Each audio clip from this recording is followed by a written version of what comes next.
1930ರಲ್ಲಿ ಒಂದು ಅಂತಾರಾಷ್ಟ್ರೀಯ ಕಮ್ಯುನಿಸ್ಟ್ ವೇದಿಕೆಯ ಒಂದು ಸಭೆ ನಡೆಯಿತು. ಅಂತಾರಾಷ್ಟ್ರೀಯ ಕಮ್ಯುನಿಸ್ಟ್ ವೇದಿಕೆ ಸಭೆ. ಆ ಸಭೆಯಲ್ಲಿ ಅವತ್ತು ಅಂತಾರಾಷ್ಟ್ರೀಯ ಕಮ್ಯುನಿಸ್ಟ್ ವೇದಿಕೆಯ ನಾಯಕರಾಗಿದ್ದಂತ ಕಾಮ್ರೇಡ್ ಸ್ಟಾಲಿನ್ ಅವರು ಎಲ್ಲ ಕಾಲೋನಿಗಳಲ್ಲಿ ನಡೀತಾ ಇರತಕ್ಕಂಥ ವಿಮೋಚನಾ ಚಳುವಳಿಗಳಿಗೆ ಫ್ರೀಡಮ್ ಫೈಟರ್ಸ್, ಎಲ್ಲ ವಸಾಹತುಗಳಲ್ಲಿ ಇವರು ಸಾಮ್ರಾಜ್ಯಶಾಹಿಗಳು ಅಲ್ಲಿರ್ತಕ್ಕಂತಹ ಜನಗಳನ್ನ ತುಳಿದು ವಸಾಹತು ಮಾಡ್ಕೊಂಡಿದ್ದಾರೆ. ಅಲ್ಲಿ ಜನಗಳನ್ನ, ದುಡಿಯೋ ಜನನ ತುಳಿತಾ ಇದ್ದಾರೆ ವಸಾಹತುಶಾಹಿಗಳು. ಬ್ರಿಟನ್ನು, ಫ್ರಾನ್ಸು, ಕೆಲವು ಕಡೆ ಸ್ಪೇನು, ಕೆಲವು ಕಡೆ ಪೋರ್ಚುಗೀಸು, ಕೆಲವು ಕಡೆ ಡಚ್ಚರು, ಕೆಲವು ಕಡೆ ಜಪಾನಿಯರು, ಇಡೀ ವಿಶ್ವದ ಎಲ್ಲ ಕಡೆಗೆ ಸಣ್ಣ ಸಣ್ಣ ಹಿಂದುಳಿದಿರ್ತಕ್ಕಂಥ ರಾಷ್ಟ್ರಗಳನ್ನ ತಮ್ಮ ವಸಾಹತು ಮಾಡ್ಕೊಂಡು ತುಳಿತಾ ಇದ್ದಾರೆ. ಆಗ ಸ್ಟಾಲಿನ್ ಅವರು ಕರೆ ಕೊಟ್ಟರು. 1930ರ ಅಂತಾರಾಷ್ಟ್ರೀಯ ಕಮ್ಯುನಿಸ್ಟ್ ವೇದಿಕೆಯಲ್ಲಿ ಅವ್ರು ಕರೆ ಕೊಟ್ಟರು. ಏನಂದ್ರೆ, ವಸಾಹತುಗಳಲ್ಲಿ ಯಾರು ಸ್ವಾತಂತ್ರ್ಯ ಹೋರಾಟಕ್ಕೆ ತಮ್ಮನ್ನ ತೊಡಗಿಸ್ಕೊಂಡಿದ್ದೀರಿ ಅವರಲ್ಲಿ ಎರಡು ತರ ಇದ್ದಾರೆ. ಸ್ವಾತಂತ್ರ್ಯ ಹೋರಾಟಗಾರರು ಎರಡು ತರ ಇದ್ದಾರೆ. ಒಂದು ರಾಜಿ ಮಾಡ್ಕೊಂಡು ಹೋರಾಡೋರು, ಇನ್ನೊಂದು ರಾಜಿ ರಹಿತವಾಗಿ ಸಮರಶೀಲವಾಗಿ ಹೋರಾಡೋರು. ನೋಡಿ, ನೀವು ರಾಜಿ ಮಾಡ್ಕೊಂಡು ಹೋರಾಡೋರ ಬಗ್ಗೆ ಎಚ್ಚರದಿಂದ ಇರಿ. ಈ ರಾಜಿ ಮಾಡ್ಕೊಂಡು ಹೋರಾಡ್ತಕ್ಕಂಥವ್ರು ಯಾರಿದ್ದಾರೆ, ಇವರು ಈಗ ಆ ವಸಾಹತುಗಳಲ್ಲಿ ಇರ್ತಕ್ಕಂಥ ಬಂಡವಾಳಶಾಹಿ ವರ್ಗನ ರೆಪ್ರೆಸೆಂಟ್ ಮಾಡ್ತಾರವರು. ವಸಾಹತುಗಳಲ್ಲಿ ಇರ್ತಕ್ಕಂತಹ ಬಂಡವಾಳಶಾಹಿ ವರ್ಗ, ಅದಕ್ಕೂ ಸ್ವಾತಂತ್ರ್ಯ ಬೇಕು. ಯಾಕೆಂದ್ರೆ ಇಡೀ ಸಂಪತ್ತು, ಇಡೀ ದೇಶ ತನ್ನ ವಶಕ್ಕೆ ಬರಬೇಕು. ಈ ದೇಶದ ಮಾರ್ಕೆಟ್ ತನ್ನ ವಶಕ್ಕೆ ಬರಬೇಕು. ಈ ದೇಶದ ಅರಣ್ಯ ಸಂಪತ್ತು, ಜಲ ಸಂಪತ್ತು, ಖನಿಜ ಸಂಪತ್ತು, ಎಲ್ಲ ಸಂಪತ್ತು ನನ್ನ ವಶಕ್ಕೆ ಬರಬೇಕು. ಅದಕ್ಕೇನೆ ಆ ಬಂಡವಾಳಶಾಹಿಗಳಿಗೆ ಸ್ವಾತಂತ್ರ್ಯ ಬೇಕಾಗಿದೆ. ಈಗ ಅವರಿಗೆ ಸಾಮ್ರಾಜ್ಯಶಾಹಿಗಳ ಹಿಡಿತದಲ್ಲಿದ್ದರು. ನಮ್ಮ ದೇಶದಲ್ಲಿ ತಗೊಂಡ್ರೆ, ನೇರವಾಗಿ ನಮ್ಮ ದೇಶಕ್ಕೆ ಬಂದ್ರೆ ಬ್ರಿಟಿಷ್ ಹಿಡಿತದಲ್ಲಿದ್ದಾರೆ. ಈ ದೇಶದ ಬಂಡವಾಳಶಾಹಿ, ಈ ದೇಶದ ಬಂಡವಾಳಶಾಹಿ ಟಾಟಾ ಇದ್ರು, ಬಿರ್ಲಾ ಇದ್ರು, ಅವತ್ತು ಇವರೆಲ್ಲ ಇದ್ರು. ಮಿತ್ತಲ್ ಇದ್ರು, ಆಮೇಲೆ ಬಜಾಜ್ ಇದ್ರು, ಅವತ್ತಿದ್ರು, ಇವರೆಲ್ಲ ಇದ್ರು. ಅವರೆಲ್ಲ ಈ ದೇಶದ ಬಂಡವಾಳಶಾಹಿಗಳು. ಅವರಿಗೆ ಸ್ವಾತಂತ್ರ್ಯ ಬೇಕು. ಯಾಕೆಂದ್ರೆ ಅವರಿಗೆ ಸ್ವತಂತ್ರವಾದ ಭಾರತ ಬೇಕು. ಈ ದೇಶದಲ್ಲಿರ್ತಕ್ಕಂಥ ಖನಿಜ ಸಂಪತ್ತು, ವಿಸ್ತಾರವಾಗಿರ್ತಕ್ಕಂಥ ಖನಿಜ ಸಂಪತ್ತು, ಜಲ ಸಂಪತ್ತು, ಅರಣ್ಯ ಸಂಪತ್ತು, ಎಲ್ಲ ಇಡೀ ಮಾರ್ಕೆಟ್, ಈ ದೇಶದ ದೊಡ್ಡ ಮಾರುಕಟ್ಟೆ ಅವ್ರಿಗೆ ಬೇಕು. ಬಟ್ ಈಗ ಏನಾಗ್ಬಿಡುತ್ತೆ, ಬ್ರಿಟಿಷ್ ಹಿಡ್ಕೊಂಡ್ಬಿಟ್ಟಾರೆ. ಅದರಿಂದ ಬ್ರಿಟಿಷರಿಂದ ಬಿಡುಗಡೆ ಬೇಕು. ಅದಕ್ಕೆ ಅವ್ರು ಬಿಡುಗಡೆಯ ಹೋರಾಟಕ್ಕೆ ಬರ್ತಿದ್ದಾರೆ, ಸ್ವಾತಂತ್ರ್ಯ ಹೋರಾಟಕ್ಕೆ ಬರ್ತಿದ್ದಾರೆ. ಸ್ವಾತಂತ್ರ್ಯ, ಜನತೆಯ ಸ್ವಾತಂತ್ರ್ಯಕ್ಕಲ್ಲ ಅವ್ರು ಬರ್ತಾ ಇರೋದು. ಅವರಿಗೆ ಸ್ವತಂತ್ರ ಮಾರುಕಟ್ಟೆ ಬೇಕು, ಸ್ವತಂತ್ರ ಇಡೀ ಸಂಪನ್ಮೂಲ ಬೇಕು. ಅದಕ್ಕೆ ಬರ್ತಾರೆ. ಇದು ಈ ದೇಶದ ಬಂಡವಾಳಶಾಹಿ ವರ್ಗ. ಇನ್ನೊಂದು ಕಡೆ ಕಾಮ್ರೇಡ್ ಸ್ಟಾಲಿನ್ ಇದನ್ನು ತೋರಿಸ್ಕೊಟ್ರು. ಆಯಾ ದೇಶಗಳ ಬಂಡವಾಳಶಾಹಿ ವರ್ಗ, ಆಯಾ ದೇಶದ ಬಂಡವಾಳಶಾಹಿ ವರ್ಗ ಸ್ವಾತಂತ್ರ್ಯಕ್ಕೆ ಬರ್ತದೆ. ಬಟ್ ಅವರು ರಾಜಿ ಮಾಡ್ಕೊಂಡು ಶಾಂತಿ ಅದು ಇದು ಅಂತ ಹೇಳ್ಕೊಂತ ನಿಧಾನಕ್ಕೆ ಹೋರಾಟ ಮಾಡ್ತಾರೆ, ಕಾಂಪ್ರಮೈಸ್ ಮಾಡ್ತಾರೆ. ಅವರು ಸಮರಶೀಲ, ರಾಜಿ ರಹಿತ, ಮುನ್ನುಗ್ಗಲ್ಲ ಅವರು. ಇನ್ನೊಂದು ಪಂಥ ಇದೆ ಆ ದೇಶಗಳಲ್ಲಿ, ಮುನ್ನುಗ್ಗತಕ್ಕಂಥ ಪಂಥ, ರಾಜಿರಹಿತ ಪಂಥ ಇದೆ. ಆ ರಾಜಿರಹಿತ ಪಂಥ ಇದೆಯಲ್ಲ, ಅದು ದುಡಿಯುವ ಜನತೆಯನ್ನ ಪ್ರತಿನಿಧಿಸ್ತಕ್ಕಂಥ ಪಂಥ. ದೇಶದಲ್ಲಿ ಶೋಷಣೆಗೊಳಗಾಗಿರ್ತಕ್ಕಂಥ ಯಾರು ರೈತರಿದ್ದಾರೆ, ಯಾರು ಕಾರ್ಮಿಕರಿದ್ದಾರೆ, ಕುಶಲಕರ್ಮಿಗಳಿದ್ದಾರೆ, ಅವರ ಹಿತವನ್ನ ಪ್ರತಿನಿಧಿಸ್ತಾರವರು. ಆದ್ದರಿಂದ ಈ ದೇಶಗಳಲ್ಲಿ, ಈ ವಸಾಹತುಗಳಲ್ಲಿ ಬಿಡುಗಡೆ ಹೋರಾಡ್ತಾ ಇರ್ತಕ್ಕಂತಹ ಈ ಎರಡು ಪಂಥಗಳಲ್ಲಿ ಆ ದೇಶದಲ್ಲಿರ್ತಕ್ಕಂಥ ಕಮ್ಯುನಿಸ್ಟ್ ಪಾರ್ಟಿ, ಆ ದೇಶಗಳಲ್ಲಿರ್ತಕ್ಕಂಥ ಕಮ್ಯುನಿಸ್ಟ್ ಪಾರ್ಟಿ ರಾಜಿರಹಿತ ಪಂಥದ ಜೊತೆ ನಿಂತ್ಕೋಬೇಕು, ಸಂಧಾನಾತೀತ ಪಂಥದ ಜೊತೆ ನಿಂತ್ಕೋಬೇಕು. ಅವ್ರು ಅರ್ಥ ಮಾಡ್ಕೋಬೇಕು, ರಾಜಿ ಮಾಡ್ಕೊಂಡು ನಿಧಾನವಾಗಿ ಹೋರಾಟ ಮಾಡೋರು ಬಂಡವಾಳಶಾಹಿಗಳ ಜೊತೆ ಶಾಮೀಲಾಗಿದ್ರು. ಅವ್ರ ದೇಶದ ಸ್ವಾತಂತ್ರ್ಯನ ಕಾರ್ಮಿಕ ವರ್ಗಕ್ಕೆ ತಂದು ಕೊಡೋದಿಲ್ಲ. ಅವ್ರ ದೇಶದ ಸ್ವಾತಂತ್ರ್ಯ ತಂದ್ರೆ ಅವರು ಆ ದೇಶದ ಬಂಡವಾಳಶಾಹಿ ವರ್ಗಕ್ಕೆ ತರ್ತಾರೆ. ಇದು ನಿಮ್ಗೆ ಅರ್ಥ ಆಗ್ಬಿಡೋದು ಅಂತ ಹೇಳಿ 1930ರಲ್ಲಿ ಸ್ಟಾಲಿನ್ ಇಂಟರ್ನ್ಯಾಷನಲ್ ಕಮ್ಯುನಿಸ್ಟ್ ವೇದಿಕೆಯಲ್ಲಿ ಇಡೀ ವಿಶ್ವದ ಕಮ್ಯುನಿಸ್ಟರಿಗೆ, ಅದರಲ್ಲೂ ವಿಶೇಷವಾಗಿ ಇಡೀ ವಿಶ್ವದ ವಸಾಹತುಗಳಲ್ಲಿ ಹೋರಾಟ ಮಾಡ್ತಾ ಇರ್ತಕ್ಕಂಥ ಕಮ್ಯುನಿಸ್ಟರಿಗೆ ಕರೆ ಕೊಟ್ಟರು.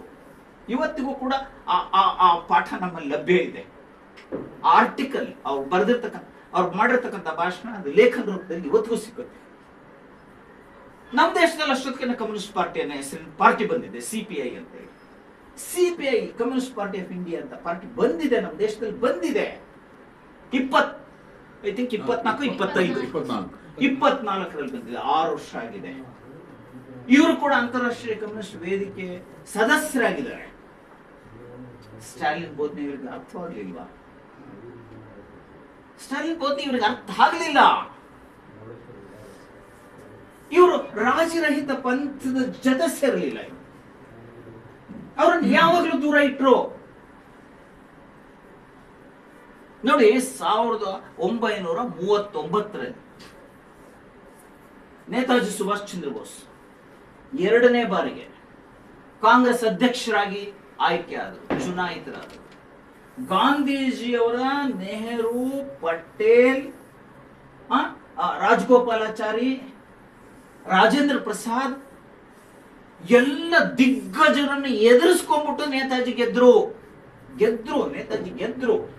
ಎಲ್ಲ ದಿಗ್ಗಜರನ್ನ ಎದುರಿಸ್ಬಿಟ್ಟು, ನಾನು ದಿಗ್ಗಜರು ಅಂದ್ರೆ ನಮಗೆ ಅರ್ಥ ಆಗ್ಬೇಕು, ಸಣ್ಣ ಮನುಷ್ಯರಲ್ಲ, ಅವರಿಗೆ ತುಂಬಾ ಗೌರವ ಇತ್ತು ಸಮಾಜದಲ್ಲಿ.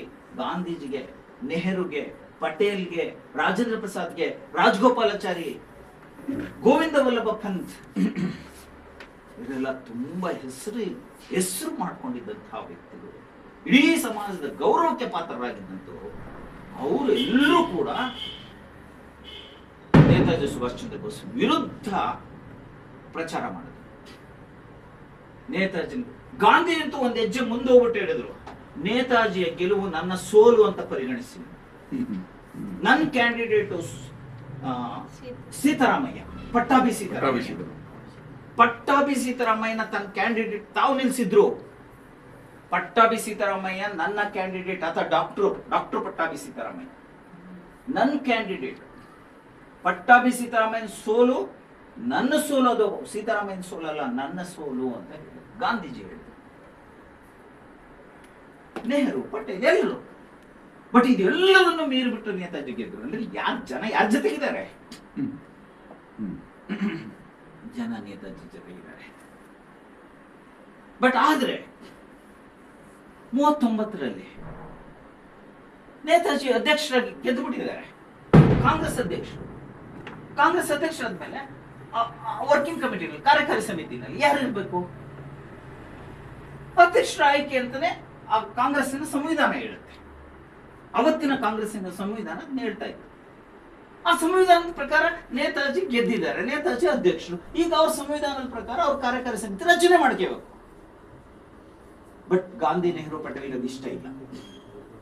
ನೇತಾಜಿಗೆ ಪೂರ್ಣವಾಗಿ ಫ್ರೀ ಹ್ಯಾಂಡ್ ಕೊಡಕ್ಕೆ, ಸ್ವತಂತ್ರ ಪರಿಸ್ಥಿತಿಯನ್ನ ಸ್ವತಂತ್ರವಾಗಿ ಅವ್ರು ತಮ್ಮ ಮುಂದುವರಿಲಿಕ್ಕೆ ಬಿಡಬಾರದು ಅಂತ ಹೇಳಿ ಏನ್ ಮಾಡ್ಬಿಟ್ರು ಅಂತ ಹೇಳಿದ್ರೆ, ಒಂದು ರೆಸಲ್ಯೂಷನ್ ಮಂಡಿಸ್ಬಿಟ್ರು. ತ್ರಿಪುರಿ ಕಾಂಗ್ರೆಸ್ ತ್ರಿಪುರಿಯಲ್ಲಿ ಅಧಿವೇಶನ ನಡೆಯಿತು.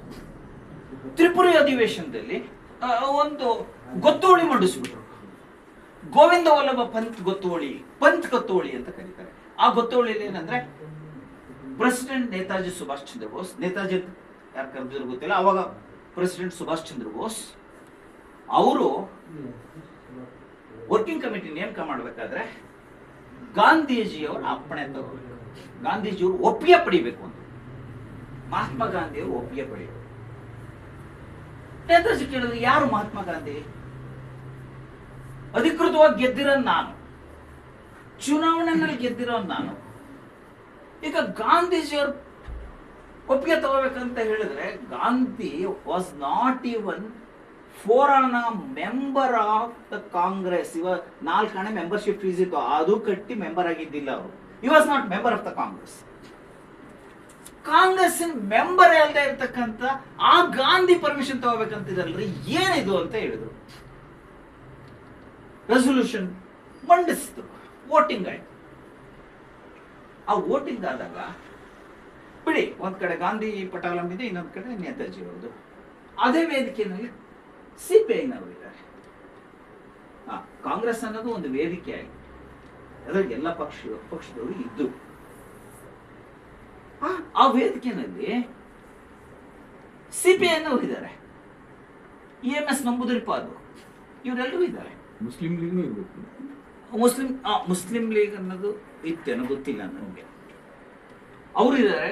ಕಾಂಗ್ರೆಸ್ ಸೋಷಲಿಸ್ಟ್ ಪಾರ್ಟಿ ಅವರು ಇದ್ದಾರೆ. ಇವ್ರು ಯಾರಿಗೆ ವೋಟ್ ಹಾಕ್ಬೇಕು? ಇವರು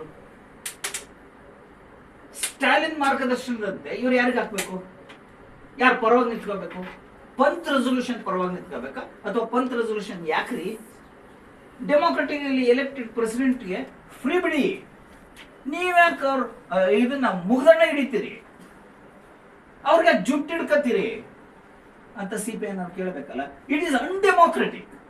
ಆ one man who is not member of the party, ಆ ಒಬ್ಬ ಮನುಷ್ಯ ಯಾರು ಇವನ್ ಕಾಂಗ್ರೆಸ್ಸಿನ ಸದಸ್ಯನೂ ಅಲ್ಲ, ಆತನಿಗೆಲ್ಲ ಸ್ವಾತಂತ್ರ್ಯ ಕೊಡ್ತೀರಿ ಅಂದ್ರೆ ಇದೇನು ಡೆಮಾಕ್ರಸಿನಾ? ಇದು ಡೆಮಾಕ್ರಸಿ, ಪ್ರಜಾಪ್ರಭುತ್ವನ? It goes against democracy. ಯಾಕೆ ಹಂಗ್ ಮಾಡ್ತೀರಿ? ನೋ ಅಂತ ಹೇಳ್ಬೇಕಿತ್ತು CPI. Communist Party of India open ಆಗಿ ಹೇಳ್ಬೇಕಿತ್ತು, we stand with Netaji, we will oppose Pant resolution ಅಂತ. ಮಾಡ್ಲಿಲ್ಲ. ಏನ್ ಮಾಡಿದ್ರು? ನೇತಾಜಿನ ಕೈ ಬಿಟ್ಟರು, ಪಂತ್ ರೆಸೊಲ್ಯೂಷನ್ ಸಪೋರ್ಟ್ ಮಾಡಿದ್ರು.